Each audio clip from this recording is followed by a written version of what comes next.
They called my wedding a disgrace, the word landing just as my father raised his glass. "Marry a janitor if you want," my mother whispered, adjusting her veil to save face, "but not with our family name." What they didn't know, my janitor was the man I loved, and the secret CEO of the corporation they worshipped. I stood there, listening to them burn their last bridge, while my revenge was scheduled like a board meeting. My name is Ivy Marlowe.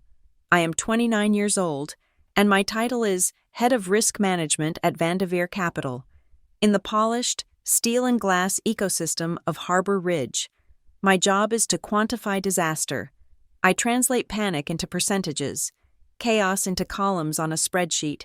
I am paid to see the cracks in a foundation before the building collapses, to anticipate the betrayal in a handshake, to calculate the precise cost of a bad decision. My world is one of due diligence, stress tests, and worst-case scenarios. Emotion is a liability, a variable that cannot be reliably modeled. I have trained myself to operate with the detached precision of a surgeon, a necessary trait, I found, for surviving both the boardroom and my family. My parents, Douglas and Marla Marlowe, are pillars of the Harbor Ridge community. That is the term the local lifestyle magazine uses. In reality, they are architects of a carefully curated illusion. Their lives are a portfolio of acceptable assets: the sprawling Stonecrest estate, the country club membership, the charity boards, the friendships that function like strategic alliances. They view the world through a lens of net worth and social capital. Love is a dividend, and marriage is the ultimate merger, an acquisition of name, status, and advantage. They did not raise a daughter. They groomed a future board member for a rival family firm. The problem was, I fell in love with a liability, or so they thought. They discovered it on a Tuesday. The information did not come from me. Of course, direct questions were never their style. They preferred surveillance. My mother's friend, a woman whose primary skill is weaponized gossip, had a son working a summer internship at Garrison Holdings. Garrison is my father's obsession, the gold standard of corporate governance. The company whose stock performance he quotes like scripture.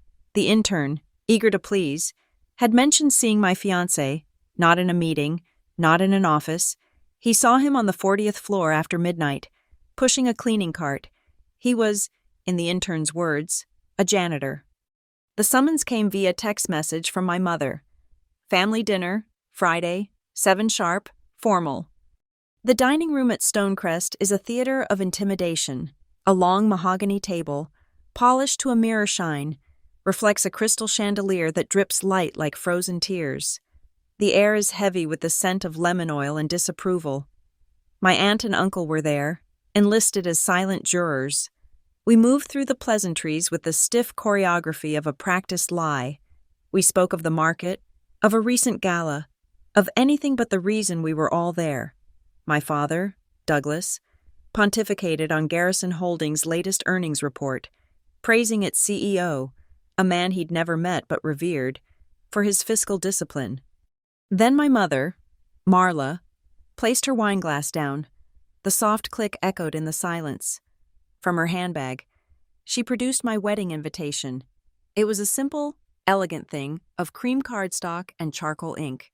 I had designed it myself. It represented everything they claimed to value: understated class, quality, tradition. She held it between 2 perfectly manicured fingers, as if it were contaminated.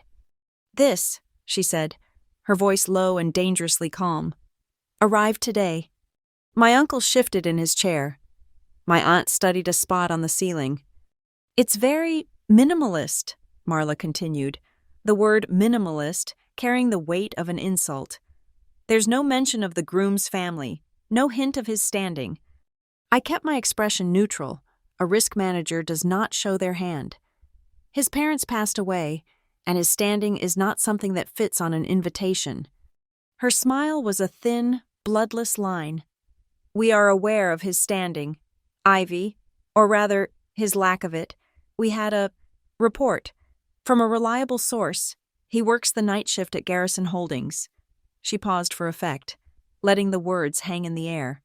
"As a janitor, The word landed on the polished table and skidded to a halt. It was meant to be a kill shot. I felt my father's eyes on me, cold and assessing. He was calculating the damage to the Marlowe brand.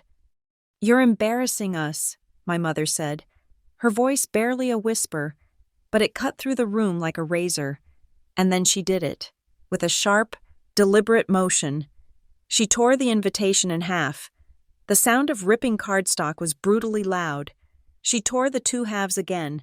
The pieces fluttered onto her bread plate, a small pile of wreckage. I said nothing. My heart rate was a steady 65 beats per minute. I registered the moment. 8:14 p.m. Witnesses, 2. My own parents, acting as chief prosecutors.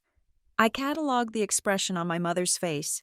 Not anger, but a profound, almost theatrical disappointment. This was a performance for the jury. My father cleared his throat, ready to deliver the verdict. "Your mother is right. This is an unacceptable liability. A Marlowe does not marry a janitor. We have a reputation to uphold, a legacy. It's a matter of optics." Optics, the word they use to justify every morally bankrupt decision. "If you go through with this," he said, his voice the one he used in hostile negotiations, "if you marry down, then you are no longer a Marlowe. You can't expect our name or our money to be associated with this disgrace." I met his gaze. I did not flinch. I did not argue. Arguing would be an emotional response. What was happening here was a termination of a contract. The implicit agreement between parents and child, one of love and support, was being declared null and void.